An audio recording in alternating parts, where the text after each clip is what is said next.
सीधा लिए चलते हैं आपको लखनऊ, जहां सीएम योगी आदित्यनाथ संबोधित कर रहे हैं अमृत महोत्सव को। आजादी के आंदोलन की एक बहुत महत्वपूर्ण घटना काकोरी कांड के इस ऐतिहासिक स्थल पर एकत्र हैं। आज के इस कार्यक्रम में मेरे साथ यहां पर उपस्थित प्रदेश के नगर विकास मंत्री श्री आशुतोष टंडन जी, प्रदेश के विधि एवं न्याय मंत्री श्री ब्रजेश पाठक जी, प्रदेश सरकार में जल शक्ति मंत्री डॉक्टर महेंद्र सिंह जी, माननीय सांसद श्री कौशल किशोर जी, माननीय विधायक श्रीमती जयदेव जी, अपर मुख्य सचिव सूचना श्री नवनीत सहगल जी, प्रमुख सचिव पर्यटन एवं संस्कृति श्री मुकेश मिश्राम जी, लखनऊ के मंडलायुक्त, जिलाधिकारी तथा अन्य सभी प्रशासनिक अधिकारी और उपस्थित भाइयों बहनों, हम सब जानते हैं 12 मार्च 1930 को राष्ट्रपिता महात्मा गांधी के नेतृत्व में देश के आजादी के दीवानों ने देश की संपूर्ण स्वाधीनता के लिए एक आंदोलन की शुरुआत की थी।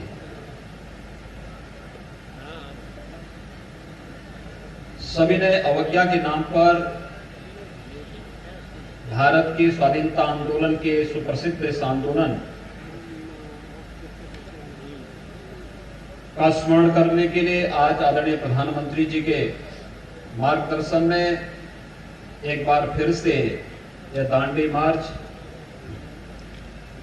जो 12 मार्च 1930 से 6 अप्रैल 1930 तक निकला था, उसी की स्मृतियों को ताजा करने के लिए एक बार फिर से इस मार्च का शुभारंभ आदरणीय प्रधानमंत्री जी के द्वारा कुछ ही देर में गुजरात के ऐतिहासिक दांडी नामक स्थान पर प्रारंभ होने जा रहा है। हम सब के लिए सौभाग्य का विषय है कि 15 अगस्त 2022 देश की आजादी के 75 वर्ष पूर्ण होने के उपलक्ष्य में पूरा देश आजादी के अमृत महोत्सव को 75 सप्ताहों तक हर्षोल्लास के साथ आयोजित कर सके, इस दृष्टि से आज से ही यह कार्यक्रम का शुभारंभ प्रधानमंत्री जी के कर कमलों से प्रारंभ होने जा रहा है। यद्यपि आज 4 स्थानों पर प्रदेश में कार्यक्रम है, जिसमें 1925 के काकोरी कांड इस प्रमुख स्थल पर मुझे स्वयं भी आने का सौभाग्य प्राप्त हुआ है। मैं काकोरी कांड के उन सभी अमर शहीदों को, जिन्होंने देश की स्वाधीनता के लिए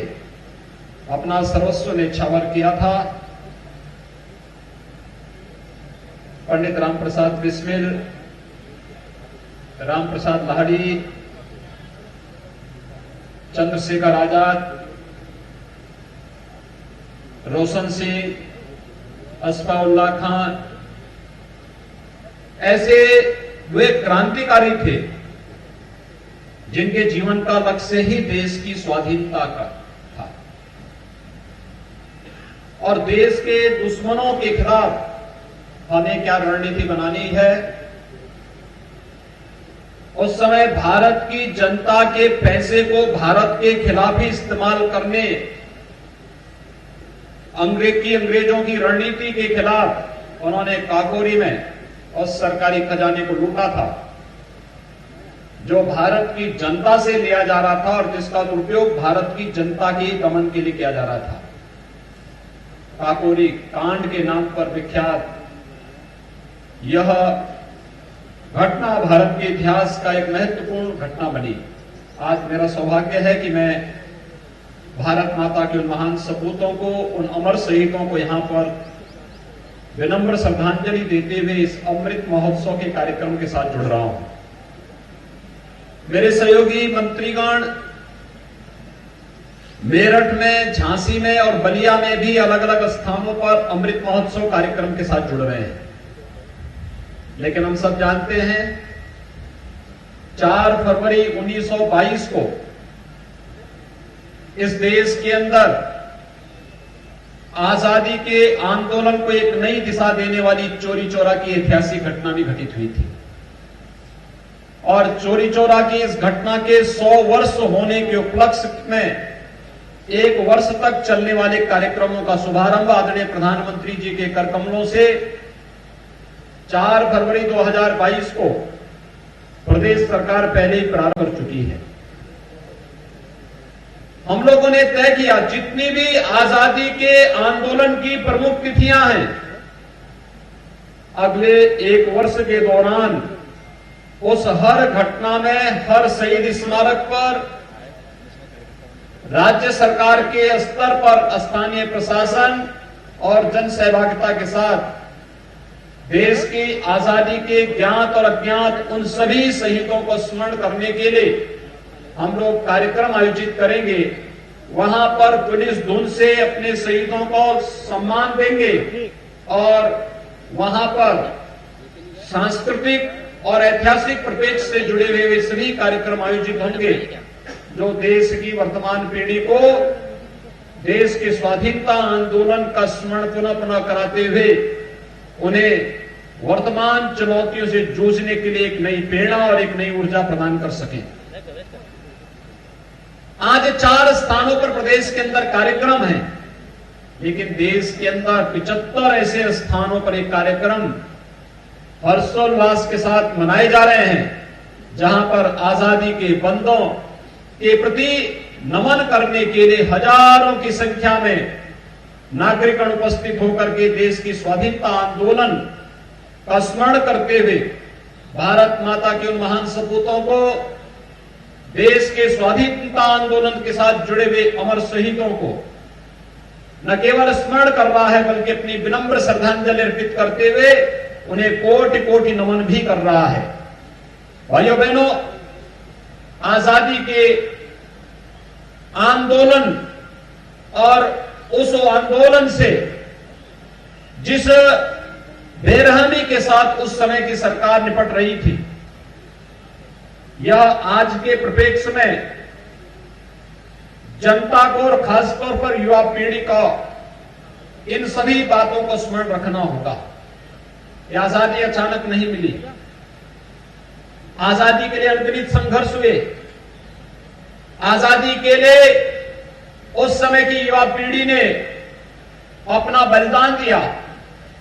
बुजुर्गों ने मार्गदर्शन किया,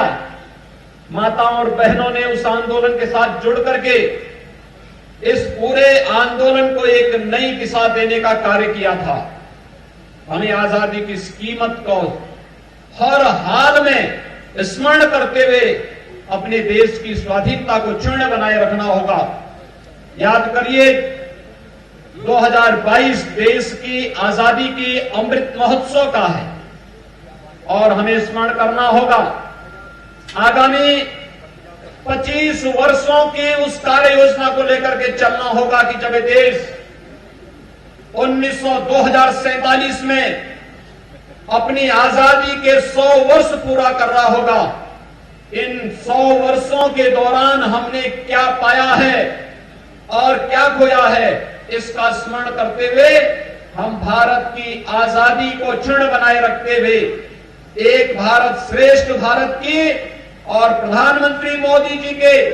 उन भावों के अनुरूप भारत को दुनिया की सबसे बड़ी ताकत के रूप में स्थापित करने के लिए हर नागरिक अगर अपने अपने उत्तरदायित्व का निर्वहन करेगा, कोई कारण नहीं कि 2047 में जब ये देश आजादी के 100 वर्ष पूर्ण कर रहा होगा, तो उस समय हम भारत को दुनिया की एक महाताकत के रूप में स्थापित करते हुए, एक भारत श्रेष्ठ भारत की परिकल्पना को साकार करते हुए पूरा देश अपनी ताकत का एहसास दुनिया को कराने में सफल होगा। और ये तभी संभव होगा जब हर एक नागरिक अपने अपने दायित्वों का निर्वहन ईमानदारी पूर्वक करना प्रारंभ करेगा। आजादी के ये 75 वर्ष हम सबको अपने अपने क्षेत्र में कार्य करने और एक नई ऊर्जा के साथ आगे बढ़ने के लिए प्रेरित करते हैं। आज के इस अवसर पर मैं एक बार फिर से आप सबको ऐतिहासिक राष्ट्रपिता महात्मा गांधी के नेतृत्व में चले ऐतिहासिक दांडी मार्च के इस कार्यक्रम को आदरणीय प्रधानमंत्री जी देश के स्वाधीनता आंदोलन के साथ जोड़ करके अमृत महोत्सव कार्यक्रम के साथ उसे आगे बढ़ाने का कार्य कर रहे हैं। कुछ ही देर में आदरणीय प्रधानमंत्री जी का मार्गदर्शन देशवासियों को प्राप्त होगा और इसके साथ ही अमृत महोत्सव के 75 सप्ताह तक चलने वाले कार्यक्रमों का भी शुभारंभ प्रधानमंत्री जी के कर कमलों से प्रारंभ होने वाला है। उत्तर प्रदेश के अंदर देश की आजादी के साथ जुड़े हुए हर एक स्मारक पर, हर एक शहीद स्थल पर और देश की आजादी के बाद भी विभिन्न युद्धों में शहीद हुए जितने भी हमारे भारत माता के जवान हैं, भारत माता के सपूत हैं, हमारी सेना, अर्धसेना और पुलिस बल के जवान हैं, इन सब की स्मृति में भी बने हुए जितने भी स्मारक हैं, शहीद स्थल हैं, इन सब पर भी पूरे 75 सप्ताह तक चलने वाले कार्यक्रमों की श्रृंखला में कोई न कोई आयोजन उनके साथ होते हुए दिखाई देंगे। इस व्यवस्था के साथ एक बार फिर से मैं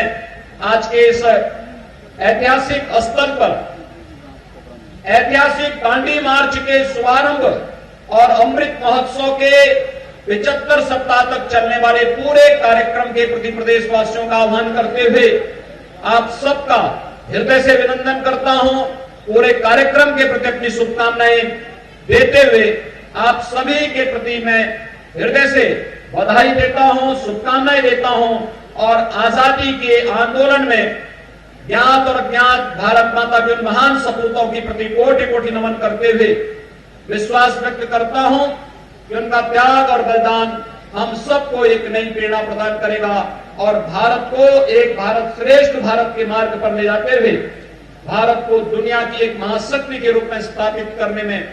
हम सब नए सिरे से कार्य कर पाएंगे। आप सबके प्रति मेरी शुभकामनाएं। धन्यवाद। जय हिंद।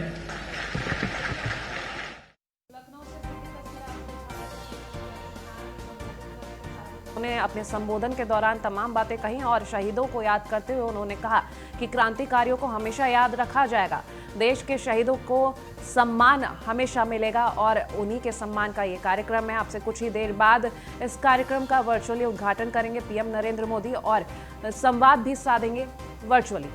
देश की 75वीं आज़ादी की वर्षगांठ और क्रांतिकारियों को याद करते हुए उन्होंने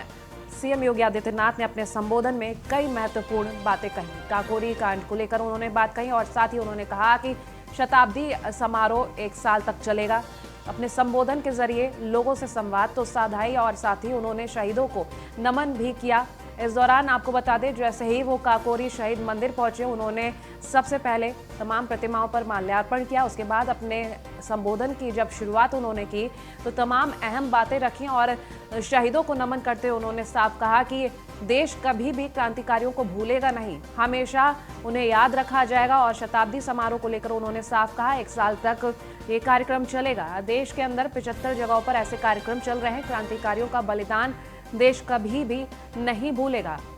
तो चौरी चौरा में शताब्दी समारोह का शुभारंभ हुआ है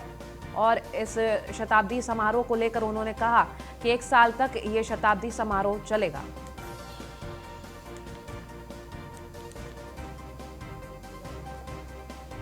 तो 11 बजे का वक्त तय किया गया है जब वर्चुअली अमृत महोत्सव का उद्घाटन करेंगे पीएम नरेंद्र मोदी और बता दें संवाद साधेंगे वर्चुअली। तो ऐसे में तस्वीरें बेहद खास रहने वाली है क्योंकि सीएम योगी आदित्यनाथ खुद काकोरी शहीद मंदिर पहुंच चुके हैं, अपना संबोधन दे चुके हैं और अब 11 बजे पीएम नरेंद्र मोदी वर्चुअल तौर पर जुड़ेंगे और इस कार्यक्रम का उद्घाटन करेंगे, साथ ही संवाद भी साधेंगे।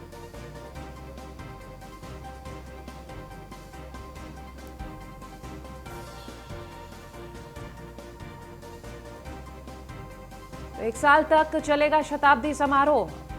लखनऊ से लाइव संबोधन हमने आपको सुनवाया सीएम योगी आदित्यनाथ का।